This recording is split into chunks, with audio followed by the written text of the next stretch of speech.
Bonjour, monsieur, dame. Équation trigonométrique, donc on est rendu dans la partie résolution d'inéquation. Donc, si je veux y aller, je vais y aller par exemple. On va faire deux exemples là-dessus. Donc, si j'ai moins 2 cos x moins pi sur 2 plus grand ou égal à 1, et ça, je le veux sur l'intervalle 0, 2 pi. Donc, tout le reste ne m'intéresse pas. Donc, c'est ça que j'ai à résoudre. Première chose que je vous recommande, puis que je vais vous encourager fortement à faire, c'est qu'on va travailler strictement avec, on pose égal à 0, puis on résout. Donc, on va envoyer le 1 l'autre bord, donc ça fait moins 2 cos x moins pi sur 2, moins 1, plus grand ou égal à 0. Donc, je vais travailler avec ça pour l'instant. À partir de là, je vais tout simplement poser l'égalité. Donc, je vais isoler mon cos. Ça va me donner donc cos x moins pi sur 2 qui est égal à, j'envoie le moins 1, l'autre bord devient plus 1, et je divise par moins 2, ça fait moins une demi. Tantôt, vous allez voir pourquoi que j'ai isolé mon plus grand ou égal à 0. Vous allez voir un petit peu plus tard pourquoi. Donc, je suis rendu ici. Première chose, c'est que mon alpha, ici, mon alpha, c'est x moins pi sur 2, donc l'argument du cos. Puis, si je cherche le cercle trigonométrique, quand est-ce que cos est égal à moins une demi? Ben, c'est dans le cas où j'ai 2 pi sur 3, et dans l'autre cas, alpha 2, qui est dans le cas où j'ai 4 pi sur 3. Donc, x moins pi sur 2, c'est égal à 2 pi sur 3. X moins pi sur 2 est égal à 4 pi sur 3. Donc ici, il me reste à isoler, ça veut dire que ça va me donner x1 ici qui est égal à 7 pi sur 6. Puis x2 qui va être égal à 11 pi sur 6. Donc à ça s'ajoute évidemment n fois la période, plus n fois la période. Ici, on va prendre le temps de les réécrire, mais en utilisant notre période comme il faut. Notre période, c'est quoi? C'est une cosinus, donc c'est 2 pi sur valeur absolue de b. b ici, c'est 1, donc la période, c'est 2 pi. Donc, je vais me servir d'un autre tableau. Je vais continuer tout simplement. Donc, j'ai x1, j'ai dit que c'était égal à 7 pi sur 6 plus n fois la période. La période est 2 pi. Puis, j'ai x2 ici qui est égal à 11 pi sur 6 plus n fois la période qui est 2 pi.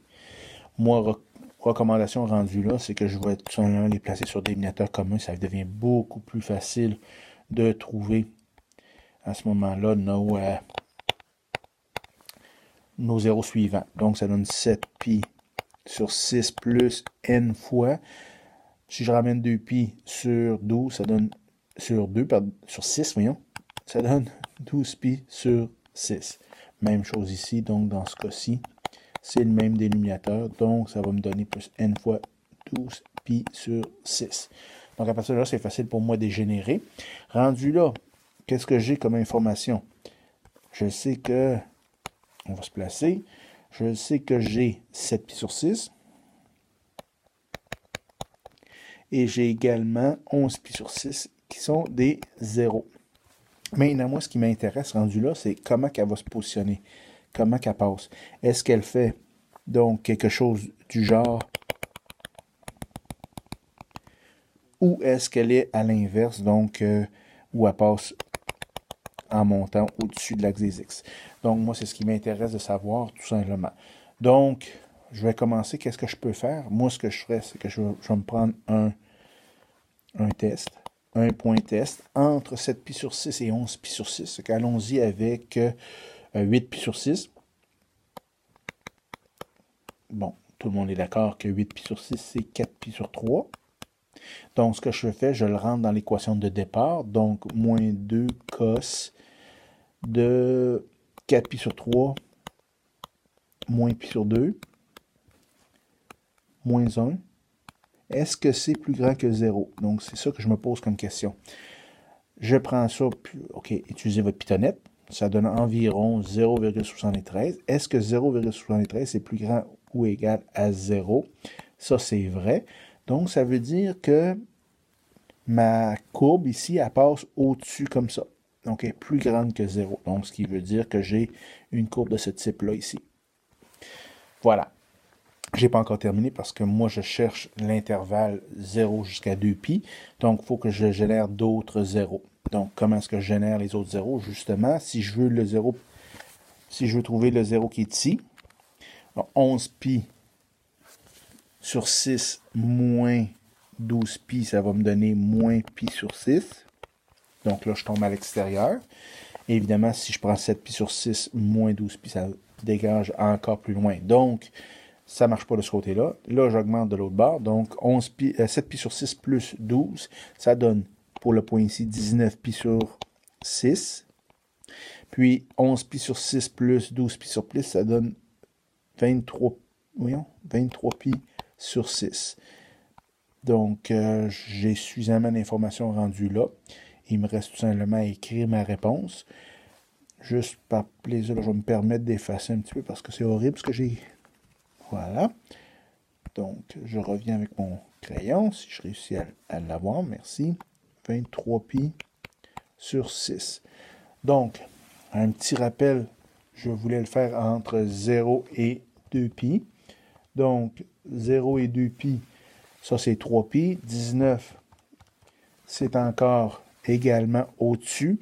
11pi sur 6, c'est pas tout à fait 12pi sur 6. Donc, mon intervalle, ou ce qui va m'intéresser dans ce cas-ci, c'est, en réponse finale, de 7pi sur 6 jusqu'à 11pi sur 6. Ça, c'est la partie qui est supérieure à 0. Est-ce que j'ai inclusion?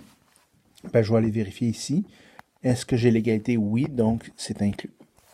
Et voilà mon ensemble de solutions, aussi simple que ça, tout dépendant des intervalles que je vais vous donner. Donc voilà pour celle-là.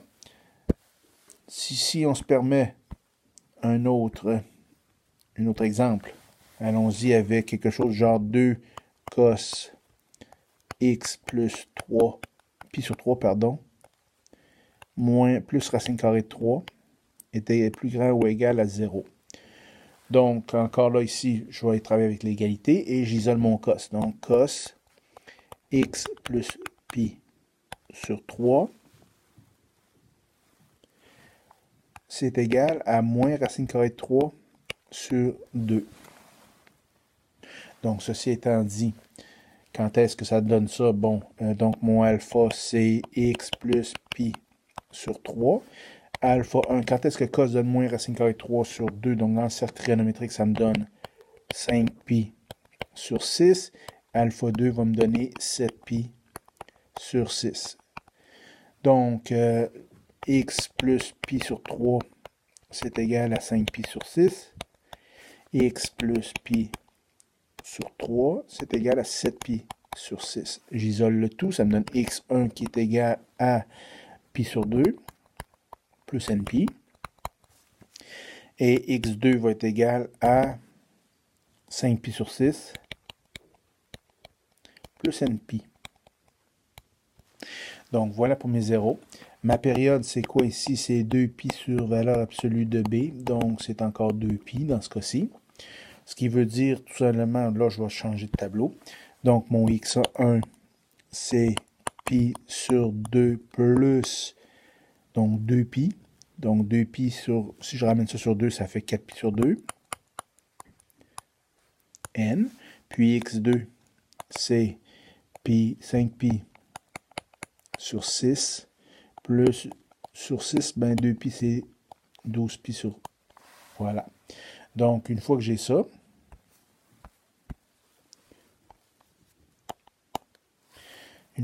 donc je poursuis. C'est quoi que j'ai comme information ici? Puis, qu'est-ce que j'ai besoin? Donc ici, je vais travailler, je vais me remettre sur une droite, tout simplement.